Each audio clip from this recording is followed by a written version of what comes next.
इतिहास में पहली बार 65% जो वोट पड़ा है वो ये दिखाता है कि बिहार बदलाव चाहता है, बिहार में बदलाव होने जा रहा है और सबसे बड़ा लाभ बिहार की जनता को होगा, क्योंकि जब ज्यादा लोग वोट करेंगे तो जो भी सरकार बनेगी वो जनता के मनोनुकूल होगा, तो इसलिए जनता का बहुत बड़ा फायदा होने वाला है। रोटी रोजगार से हटकर हमारे देश के प्रधानमंत्री कट्टा और छारा की बात कर रहे हैं। भाई कट्टा और छर्रा की बात इसलिए कर रहे हैं क्योंकि काम कुछ किया नहीं है, तो वोट लेने का एक ही आधार है कि राजद के जंगल राज का डर दिखाया जाए। तो राजद का जंगल राज को याद दिलाने के लिए कट्टा और गोली बंदूक की बात कर रहे हैं। वोटिंग के लिए क्या बोलिएगा सर जनता को इतनी यही अपील करेंगे कि पहले फेज में जितने लोगों ने वोट किया है उससे भी ज्यादा बढ़ चढ़ के वोट कीजिए। इस तरीके से वोट कीजिए कि 14 तारीख के बाद से बिहार में ऐसी व्यवस्था बने कि बिहार का कोई भी युवा, कोई भी आपके घर का बच्चा 10, 12, 15 हजार के रोजी रोजगार के लिए घर छोड़कर, परिवार छोड़कर बिहार से बाहर नहीं जाए। एकमात्र स्लोगन जन स्वराज का है कि 14 के बाद से किसी भी युवा को 10, 12 हजार रुपए के लिए अपना घर परिवार बिहार छोड़कर बाहर नहीं जाना पड़ेगा।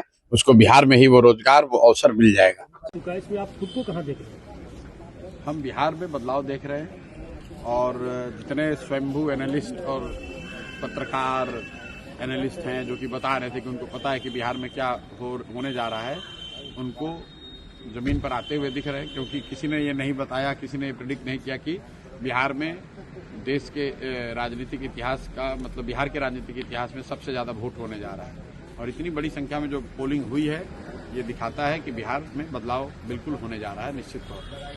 और बिहार में इस बार चुनाव में महिला एक्स फैक्टर नहीं है, बिहार का युवा एक्स फैक्टर है, बिहार का प्रवासी मजदूर एक्स फैक्टर है, क्योंकि वो अपने घर की महिला को बता रहा है कि वोट इस बार किसको देना है। 10,000 रुपए के लालच में अगले 5 साल का भविष्य नहीं बेचना है। तो नीतीश कुमार का ये दाव उल्टा पड़ने वाला है, क्योंकि लोग पैसा तो लिए हैं लेकिन उनके कहने पर वोट नहीं देंगे। ये फर्क आप समझिए। पहले के चुनाव में ये लोग छठ मनाकर चले जाते थे, फिर महिला अपने हिसाब से वोट करती थी। इस बार ये मजदूर, ये युवा साथी घर में बैठे हुए हैं और वो न सिर्फ अपना वोट कर रहे हैं बल्कि अपने परिवार की महिलाओं से भी वैसे ही वोट करा रहे हैं, अपने घर वालों से वैसे वोट करा रहे हैं जो उनको उचित लगता है। तो इसलिए बिहार के इस बार के चुनाव का एक्स फैक्टर युवा है, बिहार के चुनाव का एक्स फैक्टर प्रवासी मजदूर है। और 14 तारीख के रिजल्ट में आपको दिखेगा। कोई आदमी अगर इसको इग्नोर कर रहा है तो उसको 14 तारीख को प्राइम मिनिस्टर का स्पीच बदल गया है, वो अब गाने गा रहे हैं, कट्टों की बात कर रहे हैं गानों में, वो आरजेडी को कहीं न कहीं घेर रहे हैं। तो वो घेर नहीं रहे, आरजेडी का डर दिखाकर वोट ले रहे हैं, क्योंकि अपने पास कहने के लिए कुछ नहीं है।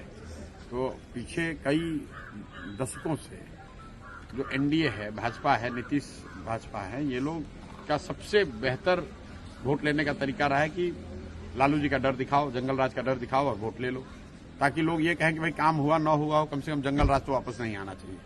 लेकिन इस बार वो स्थिति बदली हुई है। प्राइम मिनिस्टर ये जो कह रहे हैं वो शायद उनको जमीनी हकीकत इतना पता नहीं चल रहा है।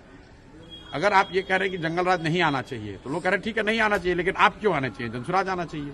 विकल्प तो एक नया दूसरा है। जब विकल्प नहीं था तब वो प्राइम मिनिस्टर की बात ठीक थी, तब वो काम भी करता था। इस बार वो काम नहीं कर रहा है। राहुल, आप देखिए कि जो प्रवासी मजदूर है, आप लोग तो गांव देहात में यहाँ जमीन पर आज पत्रकारिता कर रहे हैं, आप लोग जरा जाकर देख लीजिए कि प्रवासी मजदूर किसको वोट कर रहा है। कल तक तो एनडीए को वोट कर रहा था, वो तो मोदी कर रहा था, आज तो वो नहीं कर रहा है। वो तो बिहार में फैक्ट्री रोजगार चाह रहा है और अमित शाह कह रहे हैं कि बिहार में तो फैक्ट्री के लिए जमीन है नहीं। तो इसका मतलब है कि आने वाले सालों में भी बिहार में फैक्ट्री नहीं लगेगा। अमित शाह ने खुद कह दिया, तो बिहार का युवा उनको क्यों वोट देगा। अगर फैक्ट्री लगाने के लिए सिर्फ गुजरात में ही जमीन है तो फिर बिहार का युवा क्यों वोट उनको देगा यहाँ। और ये पूछिए आप लोग कि अगर फैक्ट्री के लिए जमीन नहीं है तो ये जो बड़ा बड़ा सड़क सब बना है, जिसमें कि यहाँ के यहाँ पंजाब, आप बंगाल को गुजरात से जोड़ रहे हैं, वो सड़क बनाने के लिए जमीन बिहार में कहाँ से मिले। तो आपको अपना सड़क बनाना है, नेशनल हाईवे बनाना है तो बिहार में सड़क जमीन है, और बिहार के बच्चों के लिए फैक्ट्री बनाना है तो कह रहे कि यहाँ जमीन नहीं है। सही लोगों को चुनकर लाना होगा। बिहार में अब होगा सिर्फ सत्ता नहीं, व्यवस्था परिवर्तन का आगाज।